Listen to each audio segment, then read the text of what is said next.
What's up, everybody? This is Mike here at Rogue Comics, and there's actually a customer knocking on the door for me. I've been closed for about 15 minutes now. I am not... No. If they knock one more time, then I'm going to go over. Like, right when I hit the button to start the stream is when the knocking started. And the sign is off. Like, I'm closed. The hour's on... Okay, so they haven't knocked again. Okay, so... Here we go with this week's look at tomorrow's new comic book day releases for the month of March. The day will be the 18th. You survived St. Patrick's Day, which is actually today. Let me see. Can you all hear me? I don't know. Looks like I'm coming through okay. I'm actually impressed. I'm actually streaming. I realized when I was streaming last week and I attempted to do the Instagram stream, I think it was choppy. And the reason it was choppy was because it was being funneled through something that should have been disabled. And that's what it was doing. So looks like it's working now. So knock on wood. That was me knocking, not the customer. I'm going to open this up, and I'm going to start. We're going to start, as always, we're going to get started with DC. And look right here. It is a second printing for Absolute Batman number 16, which I believe was the second part. I'm pretty sure, yeah, Absolute Wonder Woman was the first part. So this was part 2 of the first meeting between Bruce and Diana. And this is the second printing. Now, I don't know, I think perhaps they did the thing that I don't like, which is a different color logo or the background or whatever. But you know what? This is a cool cover, so I'll allow it this one time. If you're going to do a third printing and a fourth printing and all that, change it up, guys. Come on. Here we have Absolute Batman Arkham. Arkham.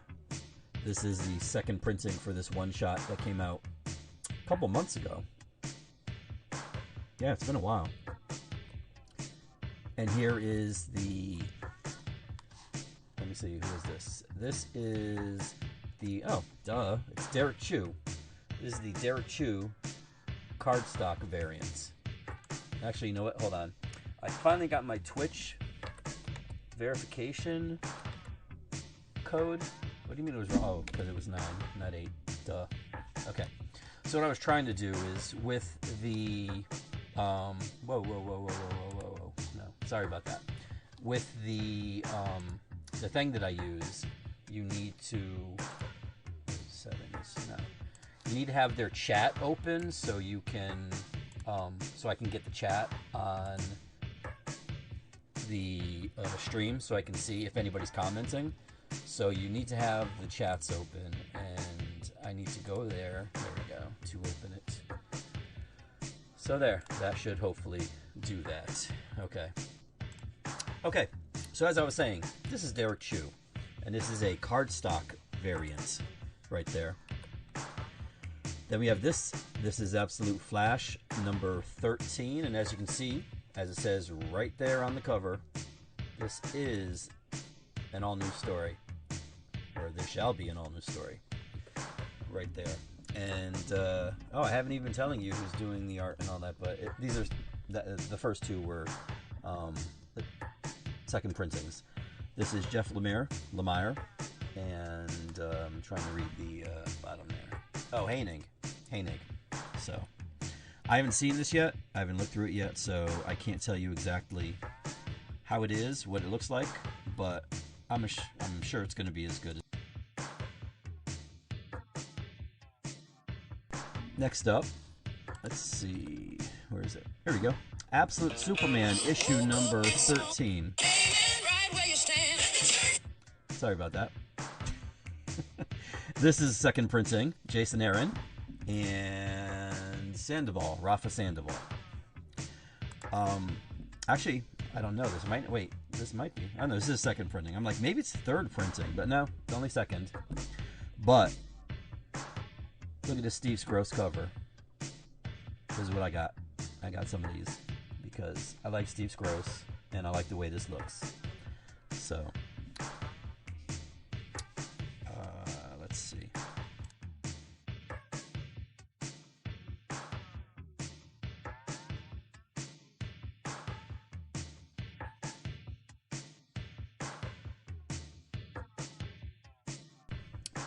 Next up, we have Absolute Wonder Woman number 12. Now, this was the first appearance of Absolute Zatanna.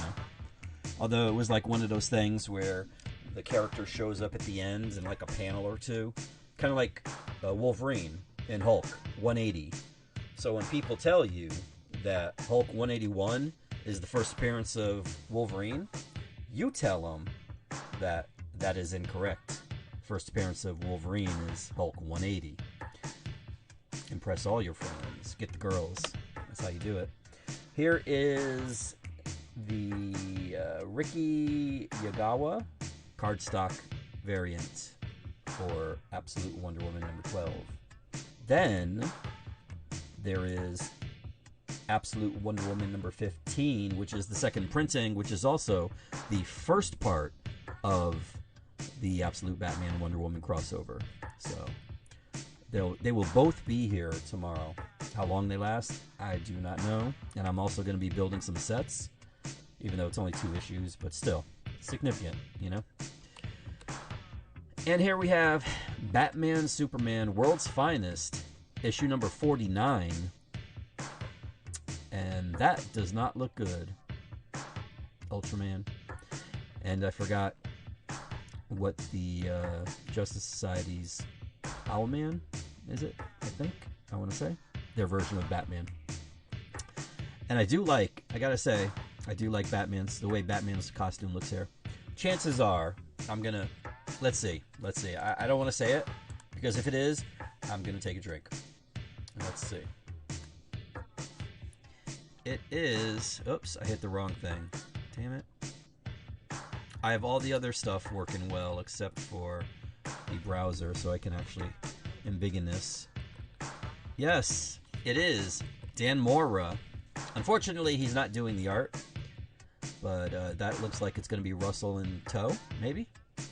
But Mark Waid is doing the writing. Oh, sorry. Oh, look at that. I already. Well, here we go. You already saw this. This is the B cover. Sorry, the D cover. Adrian Gutierrez cardstock. I like this a lot. Superman at the top, Batman at the bottom, and I guess they're foes. We'll see what happens. Don't miss anything. Here we have Batgirl number 1. Batwoman number 1. Now, Rucka for me, well, I don't know. When I see Rucka's name, the only thing I could think of is the brush up he had with Frank Cho, like at the beginning of the pandemic, and I really didn't like that. Actually, it was even earlier than that. There was some stuff about he took exception to the way Frank was drawing it was during a Rebirth back in 2016, and he took exception to the way Frank was drawing the Wonder Woman covers. And I guess he was trying to say like he was exploiting her or something like that, or you know. And it's like, dude, what are you talking about? Like those covers, like she looked badass. Like it wasn't exploitation. Like I don't know. So it's clear that DC believed Frank, because after pulling him from the Wonder Woman book, they put him on Harley Quinn, and he did like 30 covers, 40 covers at least. So, you know, come on, man. Here we have Deathstroke number 1. Now, I did read this, and I did like it, and I did like the art.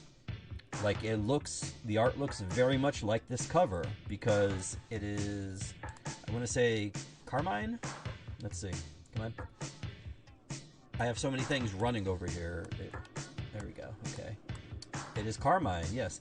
Carmine di Giandomenico. Even though that's more Italian, not Spanish. Not sure how I feel about the end. And when you read it, if you read it, you will see what I'm talking about. But I think it's a good hook to get you back to read issue number 2. I hope it's not true, but we shall see. That's what you do. Like when something happens, you wait to see how it plays out instead of running to the internet and bitching and moaning like a little crybaby. You know? Don't do that. Don't do that. It's literally issue number 1. This is Kyoyong Iom, the cardstock variant. This is actually cover number C. Technically, it should be cover number A. Even though I do like the other one too, I do like cover A. But Kyong, I love his art. So, and then we have this Dan Panosian foil variant. There was also a regular version of this too, and I like this one too.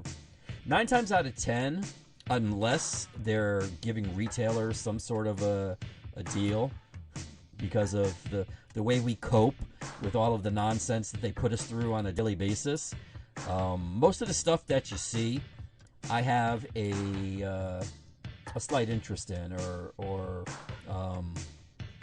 not affinity, but it just looks good, you know. I don't want to get a cover that's going to be like drawn like garbage, you know, like anything like Rob Liefeld does or something like that. Like, I wouldn't do that unless I had individuals who wanted me to order that. Then I would definitely do it. I was going to say I would be more than happy to. I mean, I would be more than happy to get it for them because I would be providing a service to my customers who I value. But I would not be happy about ordering something that has Rob Liefeld's name on there. You know, that would just make me feel bad. But if my customer wants it, I will do it. Here we have Detective Comics number 576. Facsimile, of course. Batman Year 2. Look at that. McFarlane. Jim Barr. Todd McFarlane. Who watches The Watchmen? Man. Things are so much... Yeah. Here's the foil version. I don't know why I continue to put the foil version on there when it's like literally the same thing as the regular cover, but there it is. And we're going to move on to End of Life number 2. If you want a lighthearted story with like a ridiculous protagonist, then this is your book. This is really entertaining. The art is really good in here. By, I think it's, I can't see if it's Steve. Yeah, Steve, I don't know how to pronounce the last name. P-U-G-H. Pugh? Maybe? But it's really good. I enjoy it. Very funny. I think it's my sense of humor, that's why. But you should check it out. Speaking of sense of humor, here is Lobo, number 1. Now, honestly, I'm happy that Scotty is doing a book, but I would like him to be drawing it too. But you know what? Jorge Corona, Scotty Young. Okay, sure. Absolutely. Definitely. And it's crazy. It is crazy. And it comes out tomorrow. Here we have an awesome Lee Bermejo cover, and I love the fact he put the dolphins on the cover. That's just incredible. And I'm glad Lee did that. Thank you, Lee. And then Q Young. This was actually a thumbnail a while. No, actually, no, I used it on the when I did the announcement for it on Instagram and other social medias. Here we have New Titans number 33. Brand new, jumping on point, bringing characters that we haven't seen in a little while, with the exception of Tara and John. There we have Stephanie and Yara. I think it's been a minute since she's been in a book. Except for maybe Wonder Woman. Maybe in like flashbacks or flash forwards or whatever flashes that Tom King is doing, you know?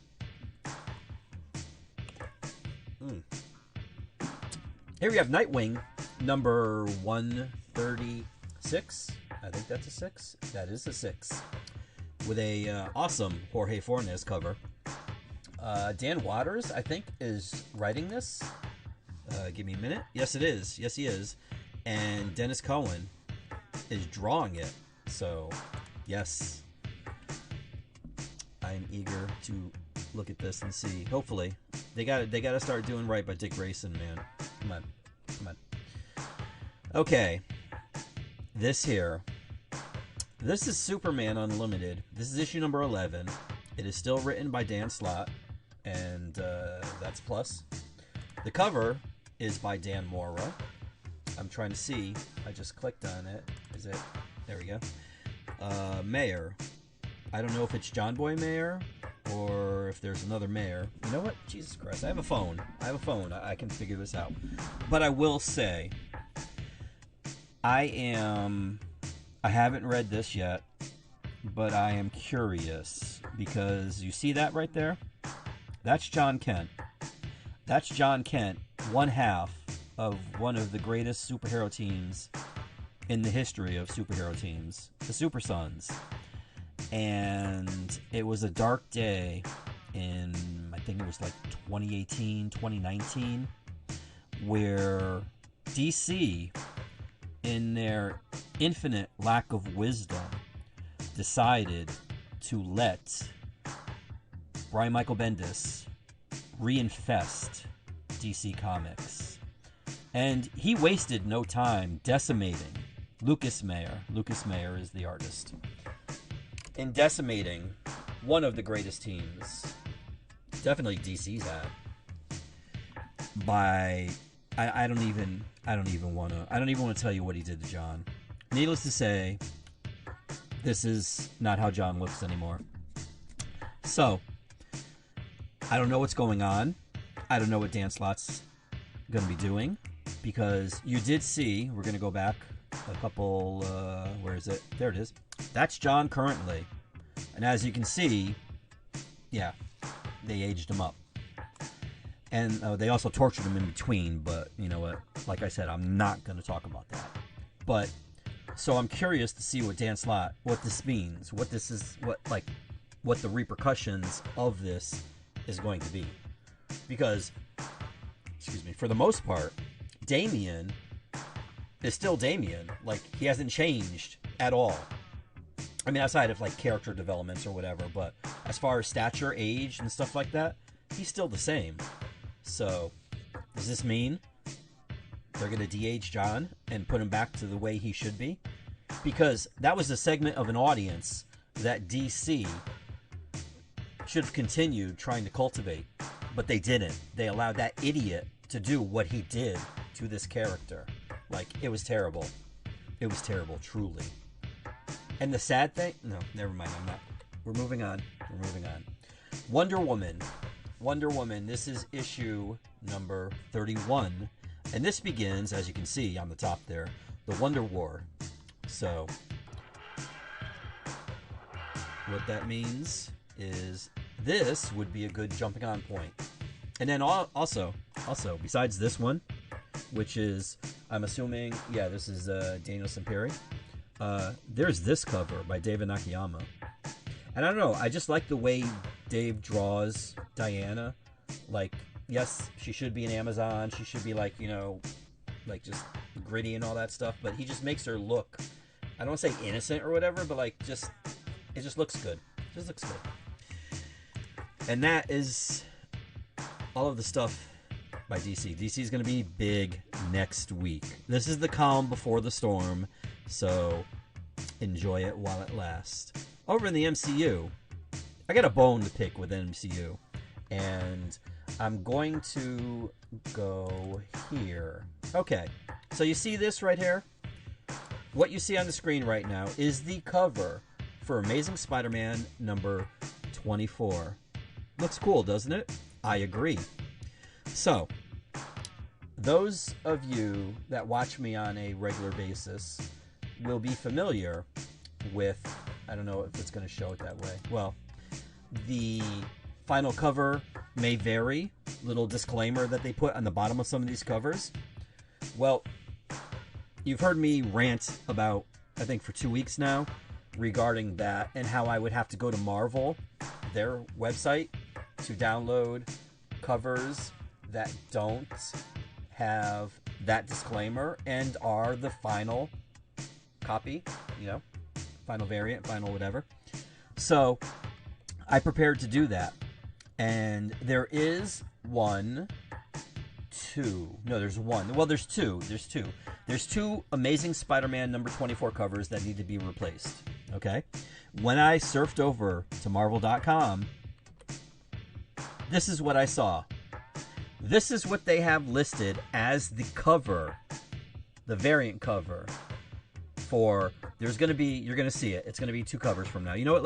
I'm going to move along. So, okay, I don't know why this is there again, but here we go. Iban Cuello.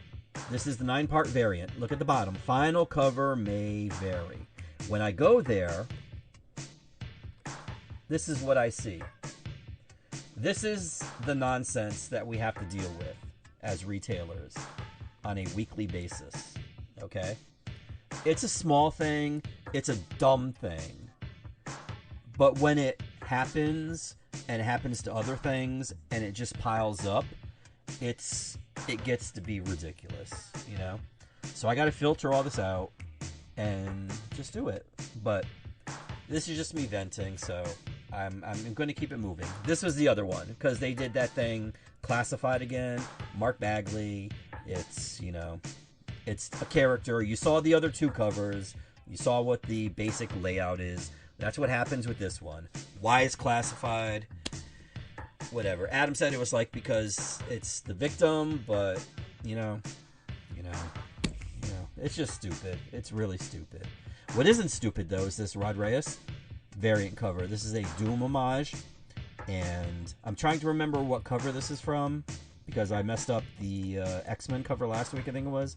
So I'm maybe going to attempt it. But if you want to know, you can see the original one on the back cover of this book. And then last, but most definitely not least, for Amazing Spider-Man, there is this awesome Lee Bermejo variant cover.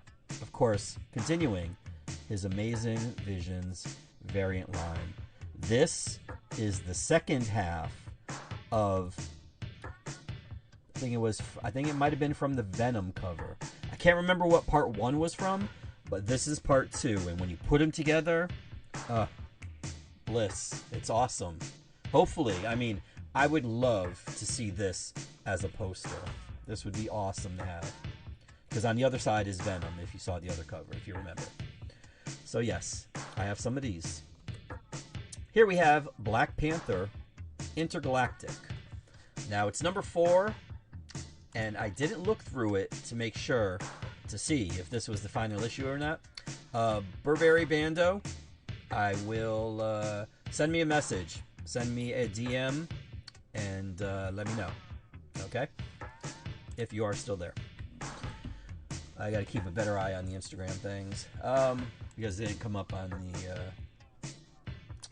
the thing. Next up, we have Captain America, number 8. Headed towards Armageddon. I don't know how this issue made me feel. But you should check it out. I did like, there's a character. Well, I won't, never mind. You should check it out. Oh, no. That's weird. It has it switched over here. But here's Cyclops, number 2. And there goes my mic. Okay, there we go. Cyclops, number 1, sold really well. Like, much better than I thought it would. Not that it shouldn't, but like for so long, they've been making Cyclops a dick, or attempting to make him a dick. And it's like, why? Like, you know, I understand back in 2015 when you were actively trying to bury the entire X-Men franchise, but Cyclops isn't a dick. He's like literally the mutant Captain America. Like, stop it. Stop. Here we have the Infernal Hulk, issue number 5. And I ain't saying anything about this issue. Y'all just gonna have to read it. Here's a variant, which looks somewhat like this. Yes, I think they might have changed the logo around or something like that, but I would like to show you what the final version looks like, but they don't have the final version on the website. Thanks, Marvel. Mark Spector, Moon Knight, issue number 2.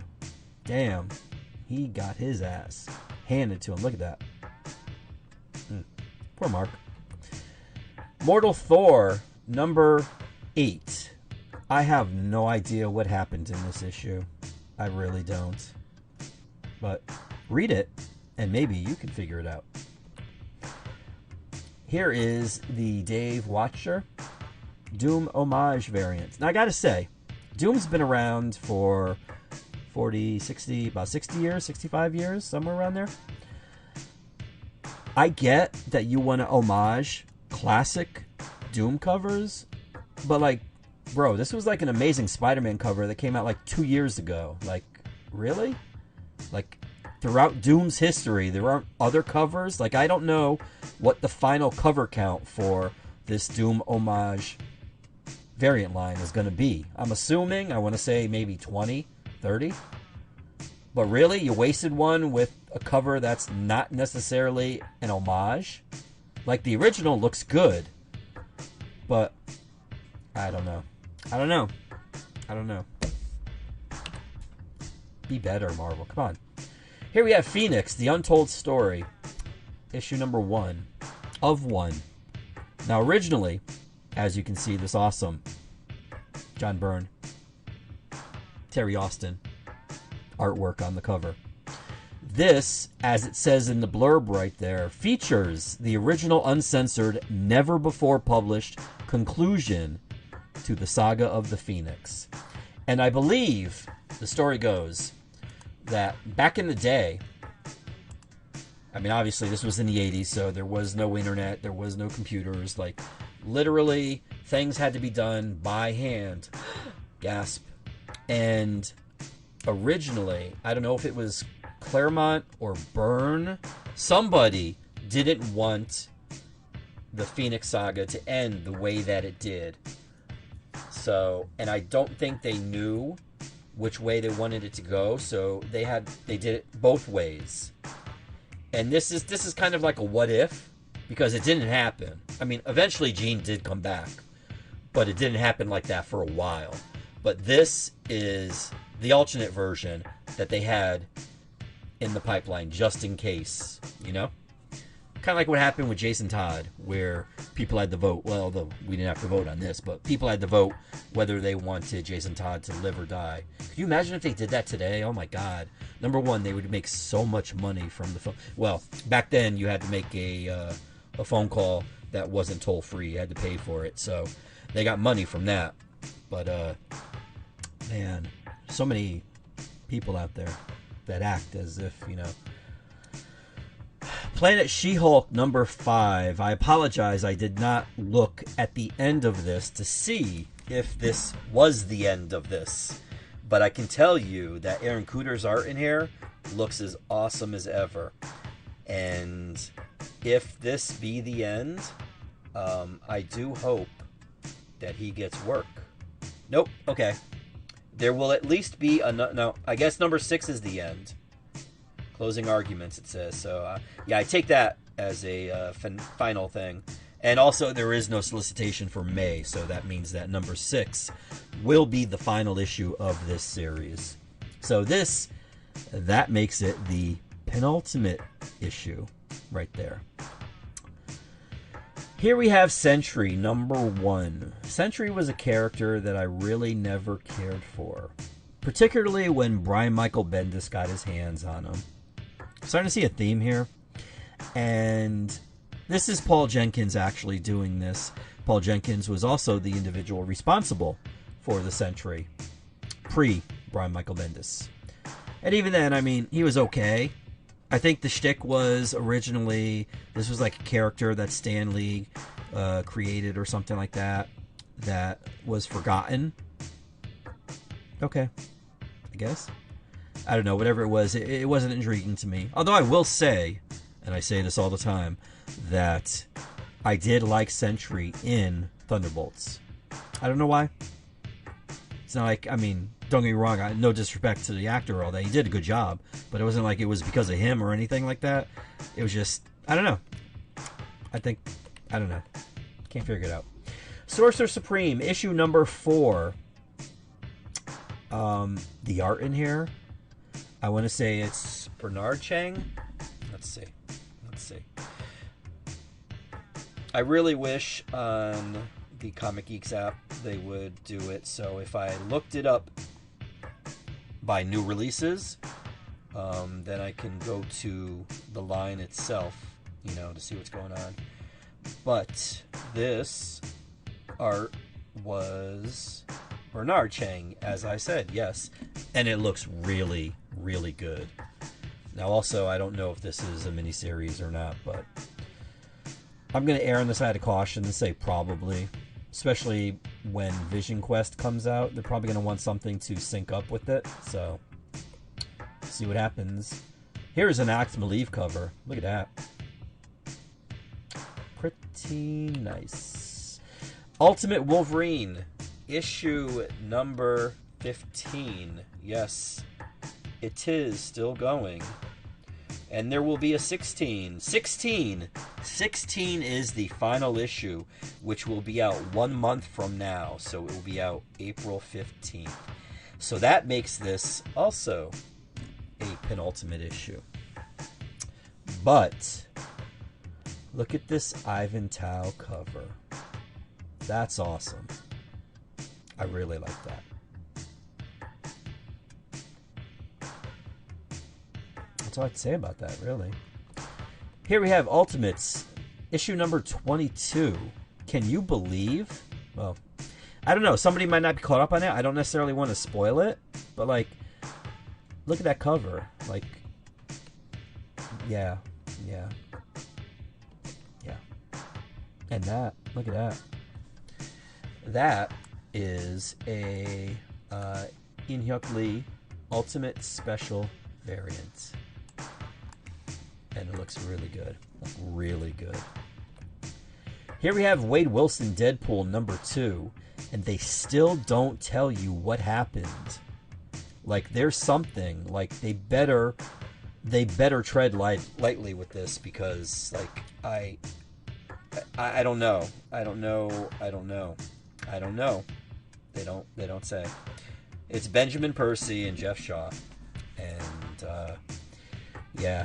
Wait, they have to tell us. They have to tell us what happened. Like, they need to.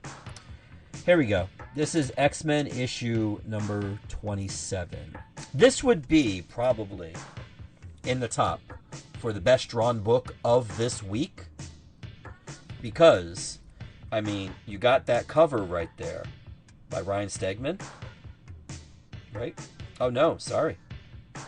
It's also by Netho Diaz, who also handles the art inside, and his art has gotten so much better, like really, really good. So that made reading this issue a pleasure. Okay, and I hope he continues, and I hope they give him, like, they need to not, how can I say this? Not that Jed MacKay is a bad writer, especially for people that like Jed MacKay, but he's just okay for me. But, like, put Netho Diaz, like, on a Hickman book or a Snyder book, Scott Snyder, or God, I can't think of any other writers that I like currently, but give him a book of substance, you know, like, please, because he's just going to get better. However, the book of the week for me personally is this. Why is that, Mike? Well, let me tell you. Look at this cover. Simone DeMeo. Okay? Nothing against Jeff Loeb, because Jeff Loeb was good. I've made my feelings clear on Jeff Loeb occasionally to customers that have come in and we've discussed it. I don't want to say it publicly, but it's Jeff Loeb. But Simone DeMeo, the way he draws Rogue in this book is awesome. I mean, look at this cover. So when I saw this, I'm like, there's no way this was not going to be the thumbnail. Because I really wanted to do either the Deathstroke cover or maybe one of the Lobo covers. Just something like that, you know? Just to balance it out to Marvel DC balance, you know, and stuff like that, yin yang.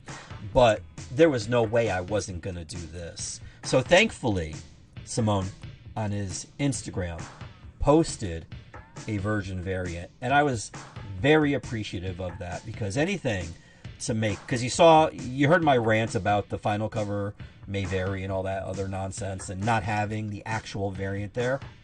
But as awesome as this cover is, it does have one small problem, and I don't know if you can notice what that problem is, because I can tell you it's not the pterodactyls, it's not the T-Rex, it's definitely not Rogue. Can you spot the thing that doesn't belong on this cover or in the Marvel Universe? Because if you look, as Rogue is holding the T-Rex's mouth open, if you look inside, you can see an individual that if the T-Rex decided to consume him, would probably vomit.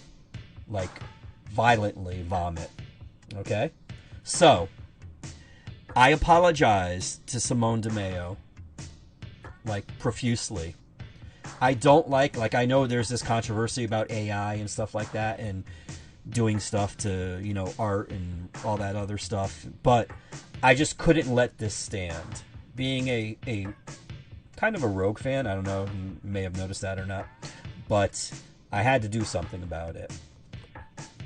Look at that. Look at that. Now this is the perfect cover. This is what would have made this cover like next level God tier, okay? This is it right here. So Simone, if you need any more tips or hints or whatever, just hit me up, man, because I will help you. That person, that individual should not have been in this cover. This is what this cover should have been. Right there. Look at that. Okay? So you could say, oh, well, she was trying to save Gambit, because, I mean, he would need saving because he's such a trash character. So that's why she's holding up the T-Rex's mouth or whatever, you know? Like, just, dude, just let the T-Rex eat him. Let's be done. Let's end this long national nightmare, okay? Please. But yes, this is a perfect cover now. And this was the thumbnail. So, yes. Here's the Joe Mad variant featuring Sabretooth from the Age of Apocalypse there. And we're going to end our little venture into the MCU with this Art Adams cover. Hey, I mean, come on. You got to end it, man. End it with Art Adams. And there you have Wolverine and Rachel.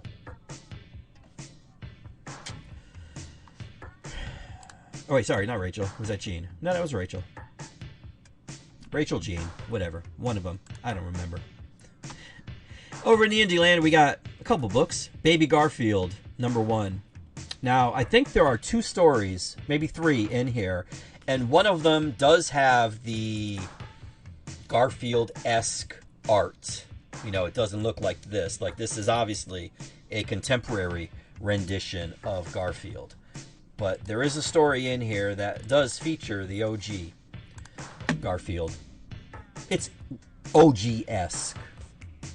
And this is by Agnes Garboska. She did this cover, and then Justice did this cover. See, like, this one's a little more like the OG, kind of, you know. This one here, to me, isn't. Even though, yeah. Here we have, hey, did you know Monster High had a comic book? This is Bermuda Triangle. This is cover A by Sterile, and this is cover B, and I can't see who did cover B. Oh, Hanakata. This is also a connecting variant, so that means that issue number 1 is probably, you have to put it on the left-hand side of this cover, and it will form one big-ass image. I'm almost positive this is a 5-issue mini. You know what? Let's see how many issues Comic Geeks has. Keep. There we go. What is this? This is IDW.